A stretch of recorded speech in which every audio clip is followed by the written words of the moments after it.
Hey everyone, in this video I will show you how you can send one-time view voice message on WhatsApp to someone.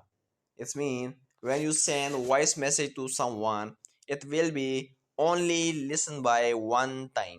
When it open one time, then after listening, that voice message will be deleted. So for that, just open your WhatsApp account and open the chat where you want to send message.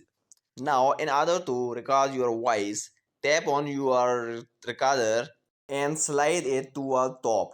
Now you can record your voice. Here you can see just above the send button, there is written as one inside a circle and dotted circle.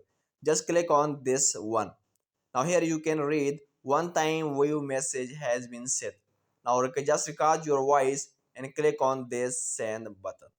When you click on send button, now I will open this voice on my other WhatsApp account, and you will see when I open it one time, after listening, this message will be removed.